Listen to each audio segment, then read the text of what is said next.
ओम गृहणी सूर्याय नमः। मकर संक्रांति के दिन सूर्यदेव की पूजा उपासना करने का विधान है। इसी दिन सूर्यदेव उत्तरायण में होते हैं, अर्थात सूर्यदेव का प्रकाश धीरे धीरे बढ़ता है। इस दिन पूजा, जप, तप, दान और पुण्य किए जाते हैं। साथ ही अपने पास की निकटतम नदी में स्नान किया जाता है। इस दिन तिल से बने हुए लड्डू, मुरमुरे, तिल, काली उड़द की दाल की खिचड़ी, धातु या स्टील के बर्तन एवं घी, साथ ही गुड़ का दान करना अत्यधिक शुभ माना गया है। इसके साथ ही मकर संक्रांति के दिन की कथा भी अवश्य ही सुननी चाहिए। आइए हम सूर्यदेव और शनिदेव की मकर संक्रांति पर सुनाई जाने वाली कथा शुरू करते हैं। पौराणिक कथाओं के अनुसार सूर्यदेव और शनिदेव में अच्छे संबंध नहीं थे। दरअसल इसका कारण था सूर्यदेव का शनिदेव की माता छाया के प्रति उनका व्यवहार। दरअसल शनिदेव का रंग काला होने के कारण सूर्यदेव ने उनके जन्म के समय कहा कि ऐसा पुत्र मेरा नहीं हो सकता। इसके बाद से सूर्यदेव ने शनिदेव और उनकी माता छाया को अलग कर दिया। जिस घर में शनिदेव और उनकी माता छाया रहते थे उस घर का नाम था कुंभ। सूर्यदेव के ऐसे व्यवहार से क्रोधित होकर छाया ने उन्हें श्राप दे दिया था।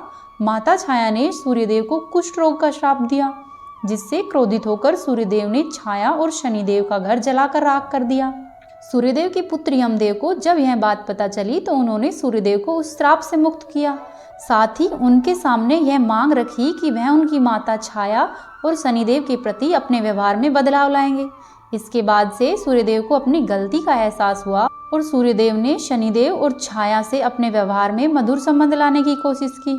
इसके बाद सूर्यदेव छाया और शनिदेव से मिलने के लिए उनके घर पर पहुंचे। जब सूर्यदेव वहां पहुंचे तो उन्होंने देखा कि वहां पर कुछ भी नहीं था, सब कुछ जलकर राख हो गया था।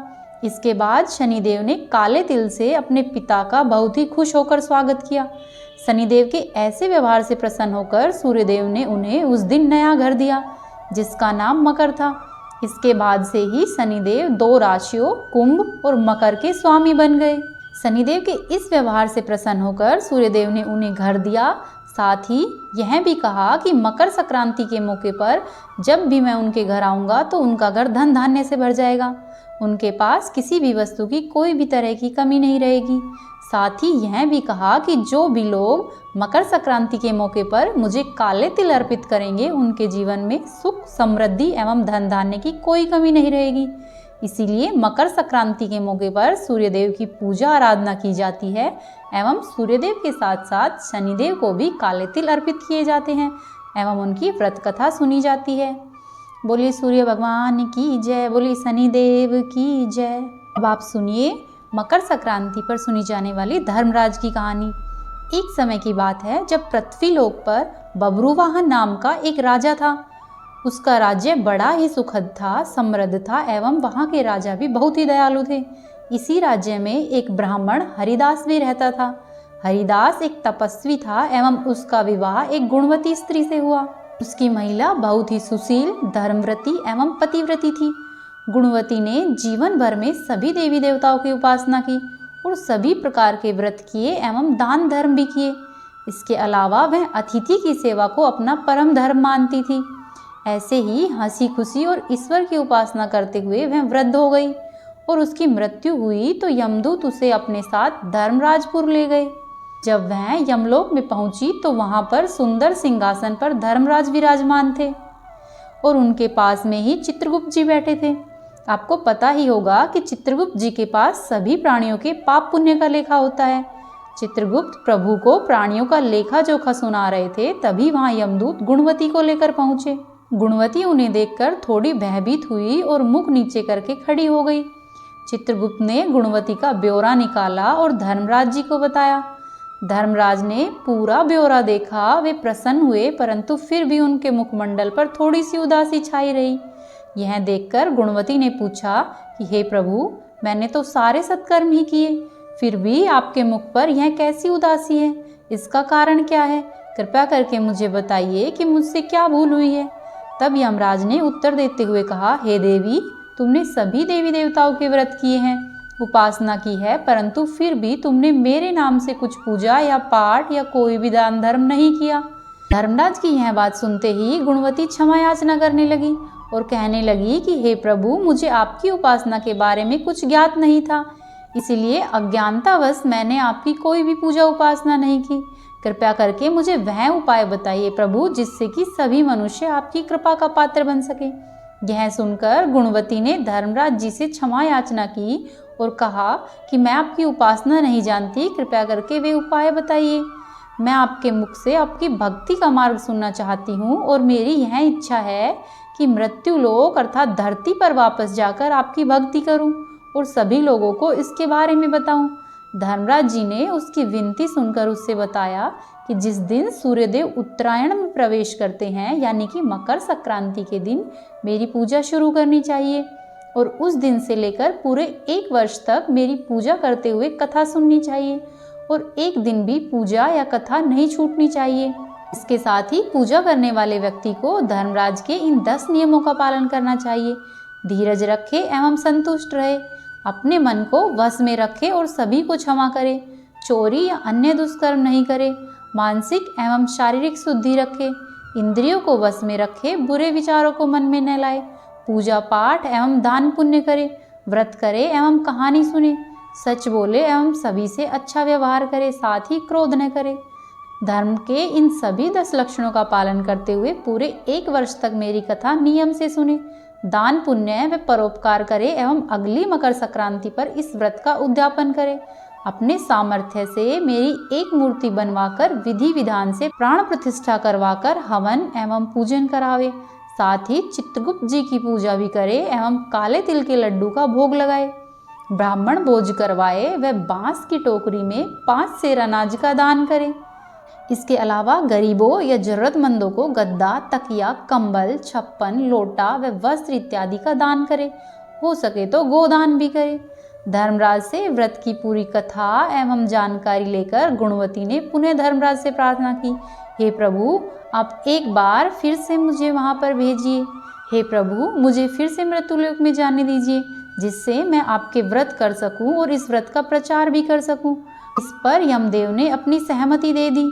धरती लोक पर गुणवती पुनः जीवित हो उठी और उसके परिजन उसे जीवित देखकर प्रसन्न हो गए।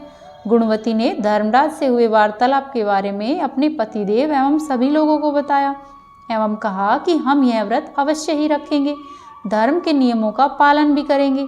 मकर संक्रांति आते ही गुणवती ने और उसके पति ने यह व्रत शुरू कर दिए और 1 व्रत पश्चात इसका उद्यापन किया।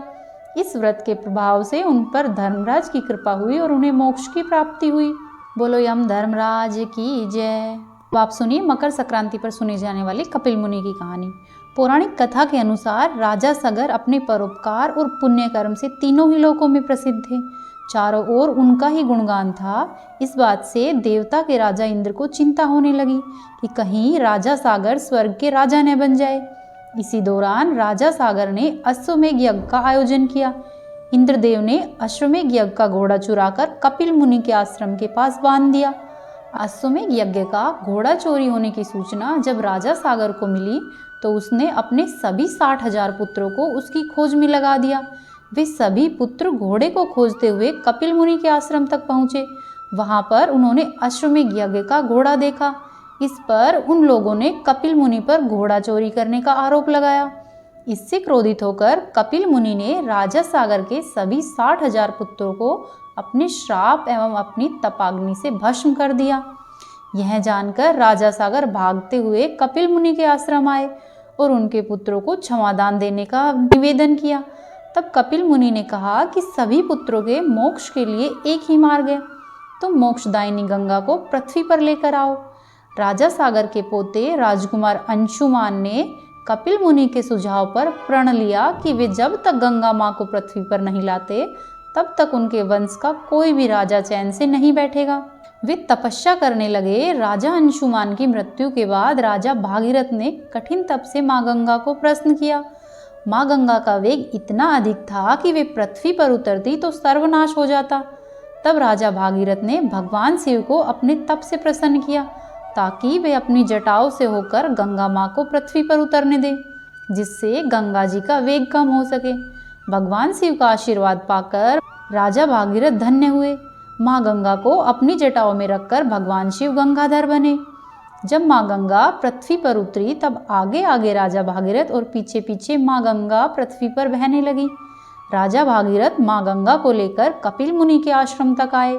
जहाँ पर माँ गंगा ने राजा सागर के 60,000 पुत्रों को मोक्ष दान दिया। जिस दिन माँ गंगा ने राजा सागर के 60,000 पुत्रों को मोक्ष दान दिया, उस दिन मकर संक्रांति थी। वहाँ से माँ गंगा आगे जाकर सागर में मिल गई। जहाँ वे मिलती है वह जगह गंगा सागर के नाम से प्रसिद्ध है। मान्यताओं के अनुसार मकर संक्रांति को गंगा सागर या गंगा नदी में स्नान करने से मोक्ष की प्राप्ति होती है और 7 जन्मों तक कष्ट छूट जाते हैं।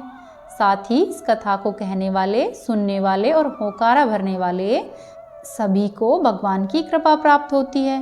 अब आप सुनिए पथवारी माता की कहानी। एक बार पथवारी माता, पाल और विनायक जी में झगड़ा हो गया। सब आपस में स्वयं को बड़ा बताने लगे। इतनी देर में एक ब्राह्मण का लड़का आया। पाल, पथवारी और गजानंद जी ने उसे रोका और कहा कि लड़के रुक जाओ और हमारा न्याय करो। तब लड़का बोला, मैं कल वापस आऊँगा तब न्याय करूँगा। और घर आकर लड़के ने अपनी माँ से कहा कि माँ मुझे कल पाल, पथवारी माता, विनायक जी का न्याय चुकाना है। तो माँ ने कहा, बेटा सबको बड़ा बताना, किसी को भी छोटा नहीं बताना। दूसरे दिन लड़का वहाँ गया और बोला कि पाल माता आप बड़ी हो, क्योंकि हर व्यक्ति आता है और स्नान ध्यान करके शुद्ध होकर जाता है और आप सबकी रक्षा करती हो। और फिर बोला, हे पथवारी माता आप भी सबसे बड़ी हो, क्योंकि कितने भी तीर्थ धर्म कर्म कर ले परंतु आपकी पूजा किए बिना उनका कार्य पूर्ण नहीं होता। आप जीवित को भी तारती हो और मरने के बाद भी उद्धार करती हो। पथवारी माता पथ की धारणी, इसीलिए आप बड़ी हो। अब विनायक जी से लड़का बोला कि हे विनायक जी, शुभ काम में सबसे पहले आपको ही मनाया जाता है। आपका ध्यान किए बिना कोई भी सिद्ध कार्य नहीं होता, इसीलिए आप बड़े हैं। पाल माता, पथवारी माता, विनायक जी लड़के की इस चतुराई से प्रसन्न हो गए और बोले, लड़के तुमने तो हम सबको ही बड़ा कर दिया और उसको सुखी रहने के लिए आशीर्वाद दिया और उसको जौ के कुछ दाने दिए जो उसने अपने अंगोछे में डाल लिए। लड़का सोचने लगा कि ये तो घाटे का सौदा रहा, सारा दिन खराब कर न्याय किया और इतने से जो ही मिले। वह उदास मन से घर पर आया और घर पर आकर उसने अपने अंगोछे को एक कोने में डाल दिया। तो माँ बोली कि बेटा न्याय करके क्या लाया है? लड़का बोला, माँ जो कोने में पड़ा है वहीं देख लो। माँ वहाँ गई तो देखा कि हीरे मोती का ढेर लगा है, हीरे मोती जगमगा रहे हैं। माँ अत्यधिक प्रसन्न हो गई। माँ ने बेटे को बुलाया और कहा, बेटा आज तो पाल माता, पथवारी माता, विनायक जी भगवान हम पर प्रसन्न हुए हैं। माँ बेटा बहुत प्रसन्न हुए। हे भगवान, जैसा पाल माता, पथवारी माता, विनायक जी भगवान ने लड़के को दिया वैसा ही सबको देना। कहानी को कहने वाले, सुनने वाले, होकारा भरने वाले को सुख, समृद्धि, धन धान्य देना। यदि आपको हमारी कथाएं अच्छी लगी तो वीडियो को लाइक करें, चैनल को सब्सक्राइब करें और वीडियो को अवश्य ही शेयर करें।